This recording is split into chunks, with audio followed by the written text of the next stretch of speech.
What's up, fam? It's your favorite storyteller, Matt D. Talford, coming to you with another episode of Matty's Rap, the show where we rap about things that guys rap about when we're hanging out. My goal with this video is to make this one quick, okay? That's my goal. My goal with this video is to keep this under 5 minutes. So I'm going to try this. I'm going to skip all of the pleasantries that I normally do. Thanking you guys for following me. I want you to know I appreciate all you guys who follow me, who make comments on my videos, who make comments on my website, www.mdtalford.com, and who hit me up in DMs and on emails and such, and hit me up when you see me in the street and say, hey, Matt, I appreciate what you're doing. Keep it up. I appreciate you guys. You guys are the fuel that keeps me going, because sometimes it's difficult to present information and thought that goes against the popular in thought streams or whatever. Anyway, now, Dwayne Wade, Lil Boosie. So what I want to do is I want to leave some food for thought. Two scriptures to be exact. Okay, Proverbs 22:6. It reads, "Train up a child in the way he should go, and when he is old, he will not depart from it." That's Exhibit A. Okay. Exhibit B. Mark 3:27. "No man can enter into a strong man's house and spoil his goods, except he will first bind the strong man, and then he will spoil his house."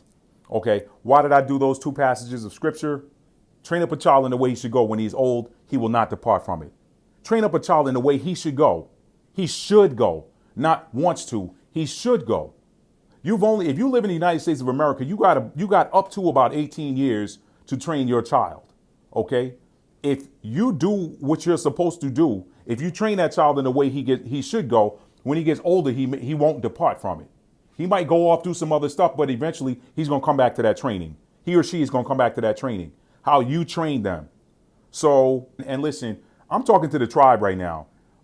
If you're not a member of the tribe, and I say the tribe, I'm going to say the tribe of Judah. Okay, we know that the tribe of Judah, if you do your homework, you know that the tribe of Judah came across in the transatlantic slave trade. But that's a story for another day. There's plenty of people doing way better documentary work than I could ever hope to do on that stuff. So check out Ron Dalton Jr., check out Benea Israel on YouTube, check out Ron Dalton Jr. on YouTube, on Instagram, check him out on Amazon, his movies, his books, Hebrews to Negroes, whatever. Okay, I'm done with that. So train up a child in the way he should go. Is that the way he should go?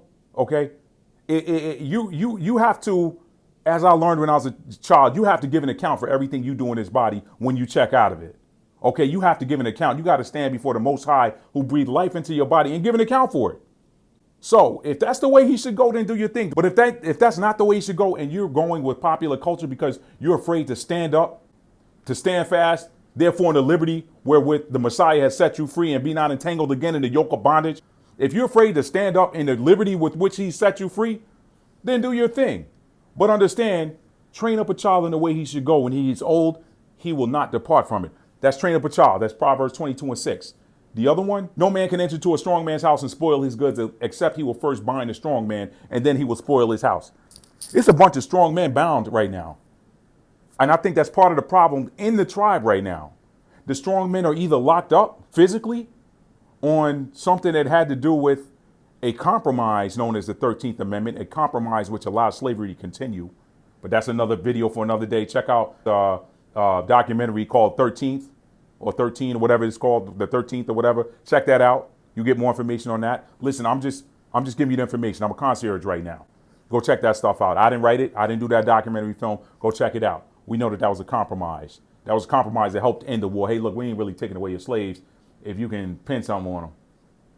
They pinned something on Christ that he didn't do, right? Or the Messiah, as I like to call him. Anyway, no man can enter into a strong man's house and spoil his goods, except he will first bind the strong man, then he will spoil his house. So our strong men in the tribe that aren't behind bars, that aren't bound by actual bars, physically bound, we got other men who would be strong men, but they're bound mentally.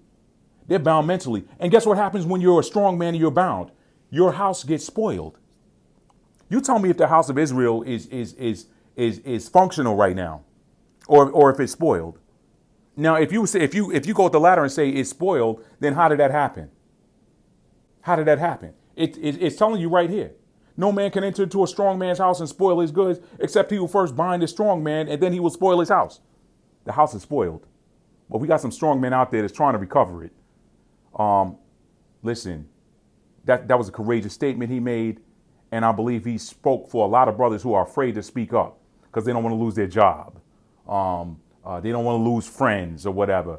Man, listen, be who the Most High, God as some people call him, be who he created you to be. If you don't know who he created you to be, ask him. He'll tell you. Mark 3:27, King James Version, or read whatever version you want. Mark 3:27, no man can enter to a strong man's house and spoil his goods. What's his goods? What's his goods? His seed. Got a whole bunch of strong men who've been bound and their seed is spoiled. No man can enter into a strong man's house and spoil his goods. That's a parable. I mean, you could make it like relative to, like if you got a strong man in your house and you got a bunch of gold and silver in there, nobody coming in that house to take that unless they bind that strong man up first, and then they can come in there and take the spoils. But this isn't being literal. This is figurative. Remember, the Messiah spoke in parables.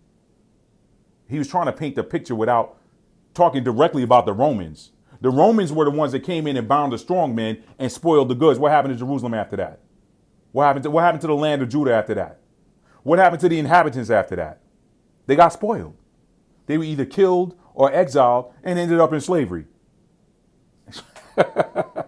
Transatlantic slave trade, foretold by the Messiah, the destruction of Israel was foretold by the Messiah. The transatlantic slave trade was foretold by Moses in the books of Deuteronomy and Leviticus.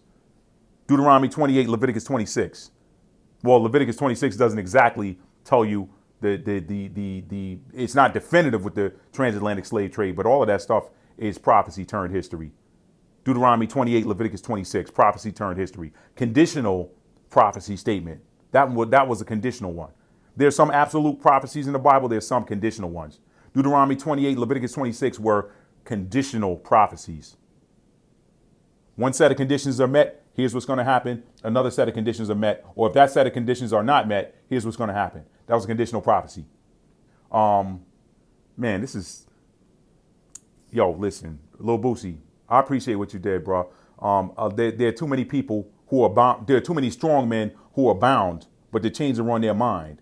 The chains are on their mouth. Well, what they gonna say if I say this? I don't want to make nobody mad, so I ain't gonna say nothing. Or, well, I don't want to make nobody mad, so I'm gonna do whatever the popular society, whatever the way society's going, that's what I'm gonna do. Bump what the Most High said. Bump what the Scripture said. That was to them people in the Bible. That wasn't to me. That's why I'm talking to the tribe. That's why I'm talking to the tribe right now. Because that message was to you. That message from Solomon in the book of Proverbs, train up a child in the way he should go, 22:6. That message was to you. But it's universal. It should be law because it applies across the board. Listen, when I was in corporate America, I remember being a grown man in my 20s. I'm working in the IT department. We get this young blue chip kid in that's working help desk with us, helping solve issues. He in there, 18 years old. We're in there checking ESPN or during downtime. We're looking at box scores or whatever. This kid's over here. He's looking at E-Trade. He's looking at Scottrade. He's telling, hey, I got two accounts. I got one at E-Trade. I got one at Scottrade.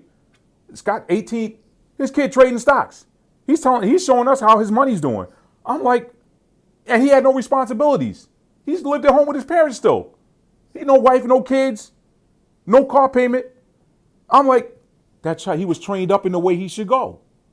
That kid probably ain't working anywhere right now. He probably just counting money. He probably still looking at his stocks, seeing how well they're doing, moving this over here, moving this over there, hedging himself. Train up a child in the way he should go. When he get older, he won't depart from it. What are you training your child to do? Who are you training your child to be? Train up a child in the way he should go. When he get older, he won't depart from it. Some of y'all got some work to do, man. Some of y'all got some work to do. Yo, shout out to some people that I like to follow on YouTube. If you're watching this on YouTube, yo, shout out to Ron Dalton Jr. His channel is Hebrews to Negroes, aka Moses Levi. Shout out to Benea Israel on his channel. Shout out to Dr. Mumbi Saraki. Shout out to Richie from Boston. Shout out to David Icke. Yo, listen, these are cats I follow that, man, they got something to say. And they're not afraid to buck against the mainstream. I love it. We need more people like that. Open your mouth and say, if you got something to say that's not popular, stop being afraid to say it because of who you scared somebody's going to say this or that about you. Yo, cut that out. Stand up, be a man, stand up in it. Be a woman, stand. I don't even have to tell it to women. Women, that's one thing I love about our women. Our women gonna tell you what's on their mind regardless. I love that. It takes a strong woman to help raise a strong man. Yo, y'all check out those channels. Check out some of my work. You can find it in the links below. If you're watching this on YouTube, if you're watching this on Facebook or Instagram, hit me up and ask me what I do. You can also see what I do at my website, www.mdtalford.com. Check out my blog. Listen, I'm on paperback. I'm on audiobook. I am on ebook. Okay, I'm on Apple iBooks and Amazon Kindle. From Fear to Faith: A Survivor Story. Listen, you have to read that book. You have to read that book because that book is all about how mindset can turn your situation around. Mindset. The right mindset can help turn any situation you're in around. You got to have the right mindset. Okay. Captain's Mate, if you're in the tennis community, it's a must-have. There's no other tennis book like it on the market. Read the description at Amazon or at my website, www.mdtalford.com. You could also get those at my retail site, talfordarts.com, TALFORDARTS.com. Listen, guys, it's been, I've appreciated you guys that follow me and continue to share my videos. Please, if you like this video, give it a thumbs up. And if you're watching this on YouTube, give it a thumbs up and please subscribe. Thank you guys. For Maddie's Raps, this is a wrap. Peace.